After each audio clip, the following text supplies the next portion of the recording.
Please take your seats quickly, ladies and gentlemen. Thank you. Hi guys, and welcome to 1minutetennis.com.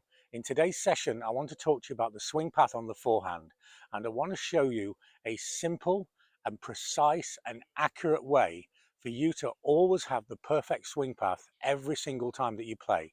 You'll be able to add power and spin, and you'll create a wonderful paradox. The wonderful paradox is that the faster you swing at the ball, the more the ball will go in. Now, when you watch truly high-level players or professional players hitting or playing, then on the forehand side, they swing at almost maximum speed. The reason that they do this is that the faster they swing, the more spin they create. They're actually creating more spin than forward momentum, and so the ball actually becomes safer. To do this, you have to have a movement known as pronation right in the heart of the stroke. And pronation's pretty simple. It's where we turn the limb inwards. So if I turn my hand inwards like this, then I've pronated my hand. If I turn my feet in like this, then I've pronated my feet. This is supination, this is pronation. But to do this at exactly the right time, we need to have a perfect ending to the stroke. And if that's not natural for you and you don't do this from an early age, it can be quite challenging. But a great way to get the feeling of this and to be able to correct it right in the heart of a game is to think of fingers and thumbs. Let me show you what I mean. So first I'm going to show you with the tennis racket, and then I'm going to show you without the tennis racket. And I strongly suggest that you actually shadow this and get the feel of it without the racket, and then add the racket as a separate entity. So first let's look at the stroke without pronation. And I make the stroke and I have this classic finish here. And my hand has not turned inwards. My hand has stayed neutral.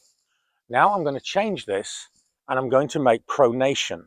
And now my hand has turned distinctly inwards, without the turn and with the turn. Now this is not a movement from the wrist or the elbow. The movement actually begins from my shoulder as I rotate the whole arm inwards. If I do it with my wrist, then I'll create spin, but very little speed. But when I do it with the whole arm, I create this wonderful blend of power and spin.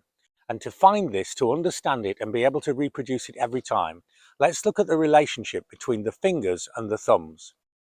So I'm now going to reproduce the movement of the classic forehand without pronation, without my racket.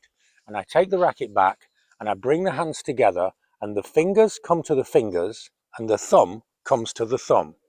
But now I'm going to reproduce the stroke with an imaginary racket again, without the racket, and I'm going to add pronation. And this time what happens at the end is that the thumb goes to the finger and the finger goes to the thumb. If we have a look at that closely, without pronation, finger to finger, thumb to thumb. With pronation, thumb to finger and finger to thumb. When you've got the feeling of this, then the next thing to do is to add the racket and to alternate between the finger to finger, thumb to thumb ending, non-pronation, and the finger to thumb, thumb to finger ending with pronation. And although you don't need to swing any faster, you'll immediately hear the difference in the racket speed as it's dramatically increased when we add pronation. So the classic forehand, finger to finger, thumb to thumb, and now the pronated forehand, finger to thumb, thumb to finger.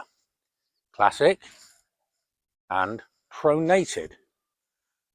As you add pronation, then you get this tremendous increase in racket speed, but the whole swing path has changed, and you're now making a stroke that is very likely to create heavy topspin as well as racket speed and power on the ball.